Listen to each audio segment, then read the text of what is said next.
అందరికీ నమస్కారం అండి.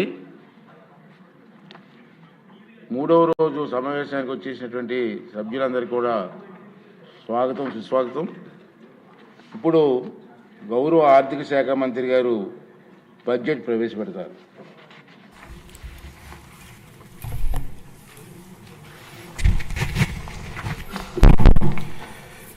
గౌరవనీయులైన అధ్యక్ష, గౌరవ ముఖ్యమంత్రి వర్య, గౌరవ ఉప ముఖ్యమంత్రి వర్య మరియు గౌరవ సభ్యులారా, 2026-27 ఆర్థిక సంవత్సరానికి బడ్జెట్ ప్రతిపాదనలను ఈ గౌరవ సభ ఆమోదం కోసం ప్రవేశపెడుతున్నాను.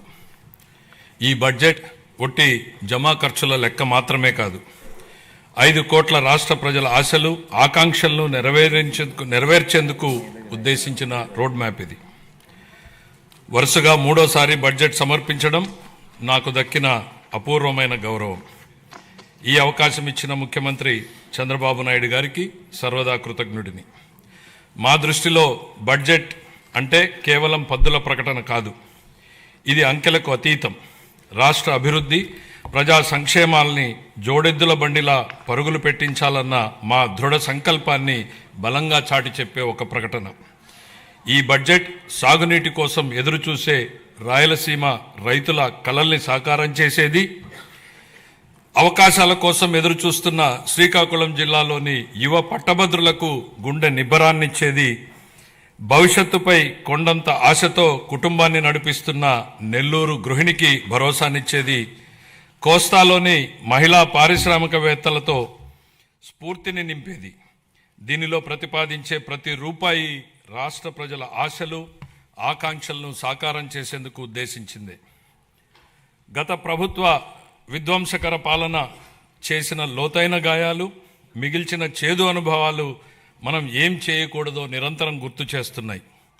గత ప్రభుత్వ దుష్పరిపాలన వల్ల రాష్ట్రానికి జరిగిన భారీ నష్టాన్ని, ఆర్థిక విధ్వంసాన్ని గమనంలో ఉంచుకుని 2024 సంవత్సర బడ్జెట్ ప్రవేశపెట్టాను.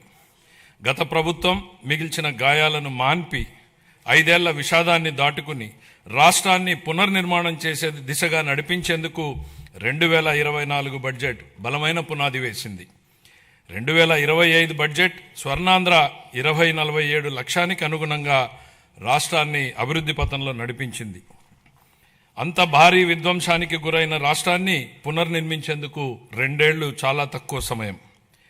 2014లో జరిగిన అహేతుక విభజన రాష్ట్రానికి తగిలిన మొదటి దెబ్బ అయితే 2019-24 మధ్య అప్పటి ప్రభుత్వం చేసిన దుష్పరిపాలన రాష్ట్రానికి తగిలిన మరో పెద్ద షాక్. గత ప్రభుత్వం చేసిన ఆర్థిక విధ్వంసం, అపసవ్య విధానాలు, పాలకుల అసమర్థత రాష్ట్రాన్ని మరింత ఇబ్బందుల్లో కూరుకుపోయేలా చేశాయి. ఇన్ని సవాళ్లను ఎదుర్కొంటూ కూడా కూటమి ప్రభుత్వం అనుసరించిన నిర్మాణాత్మక విధానాల వల్ల జూన్ 24 నుండి ఈ 20 నెలల్లో రాష్ట్రం అద్భుతమైన అభివృద్ధి పథంలో సాగిందని చెప్పడానికి గర్వపడుతున్నాను.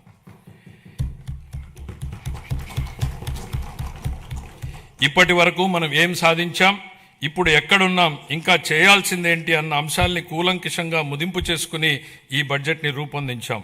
అటు ఉత్తరాంధ్ర నుంచి ఇటు రాయలసీమ వరకు ప్రజల జీవితాల్లో గొప్ప మార్పు తేవడం ఈ బడ్జెట్ ఉద్దేశం.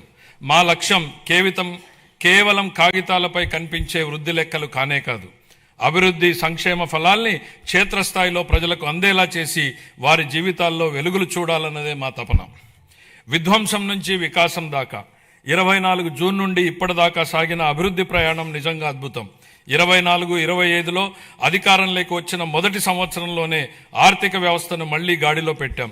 19-24 మధ్య 10.3% పడిపోయిన ఆర్థిక వృద్ధి రేటుని 24-25లో 11.75% పెంచాం. 25-26లో ఎదురైన అనేక భౌగోళిక ఆర్థిక అనిశ్చితులను సృష్టించిన ప్రతికూల ప్రభావాల వల్ల ప్రపంచ ఆర్థిక వ్యవస్థ ఆటుపోట్లను ఎదుర్కొంది. కానీ భారత్ మాత్రం స్థిరంగా నిలబడింది.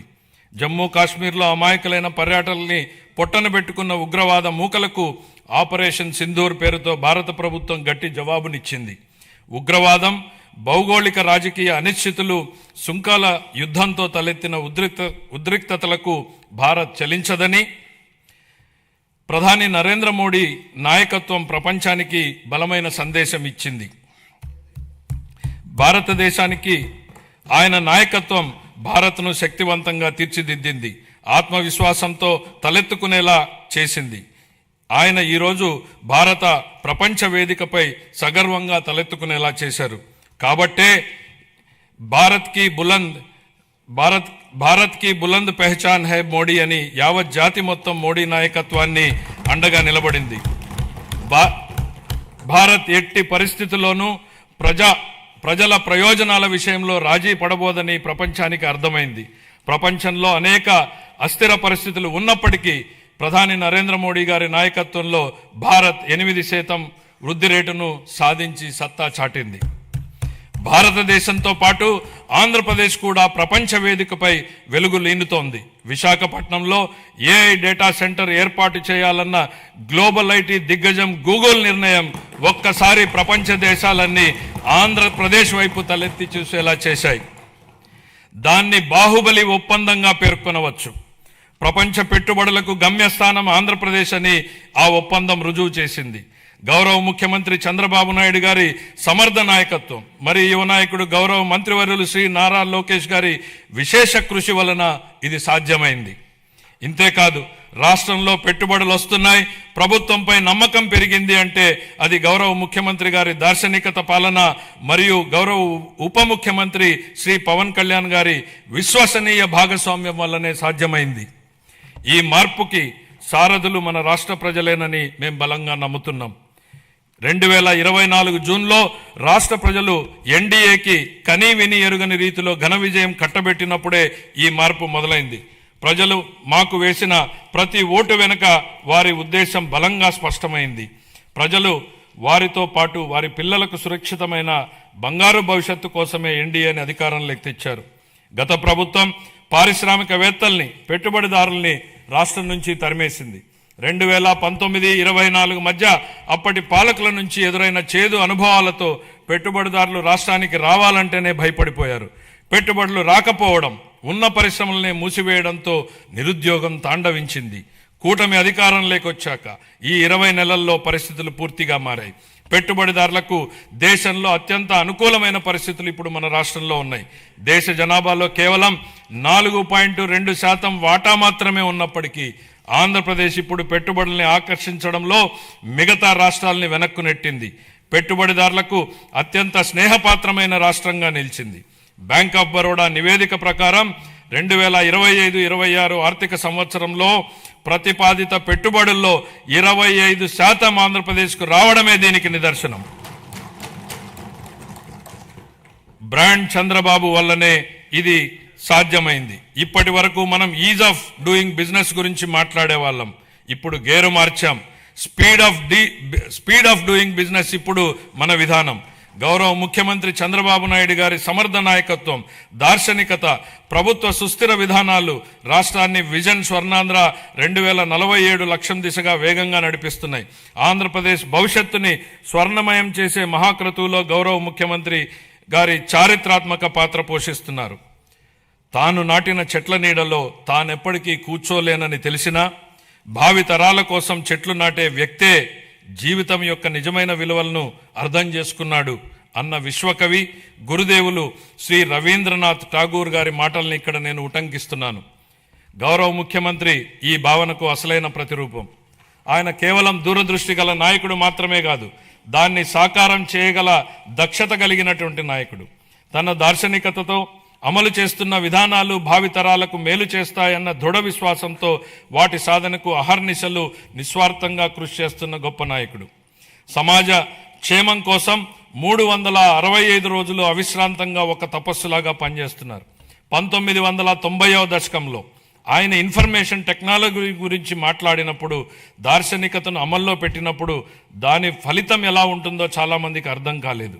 కానీ అప్పటి యువత దాంతో ప్రయోజనం పొంది జీవితంలో పురోగమించడమే కాకుండా ప్రపంచవ్యాప్తంగా అవకాశాలని అందిపుచ్చుకుని సత్తా చాటారు.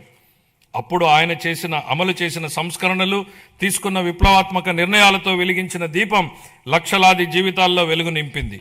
నేడు ఆయన విజయగాథను ఆయనే పునరావృతం చేస్తున్నారు. కానీ ఇప్పుడు మరింత గొప్ప దూరదృష్టితో, మరింత సమున్నత లక్ష్యంతో కొత్త చరిత్రను లెక్కించబోతున్నారు. భవిష్యత్తును అంచనా వేసేందుకు ఉత్తమ మార్గం దాన్ని సృష్టించడమే అన్న సూక్తిని బలంగా నమ్మే వ్యక్తి ముఖ్యమంత్రి గారు. Deep tech, AI, quantum computing వంటి ఆధునిక టెక్నాలజీలు ప్రతి కుటుంబం నుంచి ఒక ఎంటర్ప్రెన్యూర్ వంటి విధానాలు కేంద్రంగా ఆయన ఇప్పుడు రాష్ట్రాన్ని సరికొత్త శకంలోకి నడిపిస్తున్నారు. ఆయన మార్గదర్శకత్వంలో ఏపీ వెల్త్ ఫండ్ను ప్రారంభించబోతున్నాం.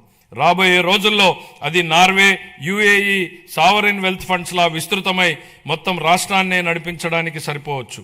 నాతో సహా ఈనాటి సమాజానికి ఈ టెక్నాలజీల ప్రాముఖ్యత అర్థం కాకపోవచ్చు.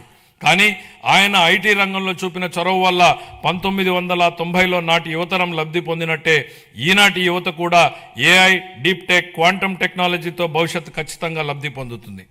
ఆర్థిక వనరుల పరంగా మనం ఇప్పటికీ సంక్షోభం నుంచి పూర్తిగా బయటపడలేదు. పరిస్థితులు అంత సానుకూలంగా లేవు. గత ప్రభుత్వం మిగిల్చిన ఆర్థిక అస్తవ్యస్త పరిస్థితుల్ని అధిగమించే క్రమంలో ఇప్పటికీ అనేక సవాళ్లను ఎదుర్కొంటున్నాం. కానీ రాష్ట్ర అభివృద్ధి, సంక్షేమానికి సంబంధించి మా లక్ష్యాల్లో మార్పు లేదు. మా సంకల్పం చెక్కు చెదరలేదు.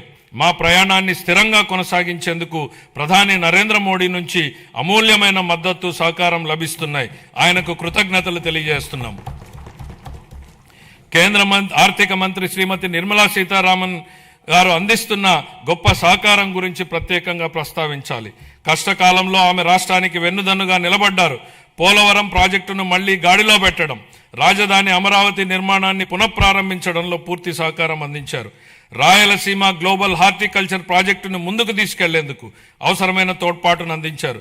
గత ప్రభుత్వం ఎడాపెడా చేసిన అప్పుల భారాన్ని తగ్గించేందుకు, రుణాల పునర్వ్యవస్థీకరణకు అమూల్యమైన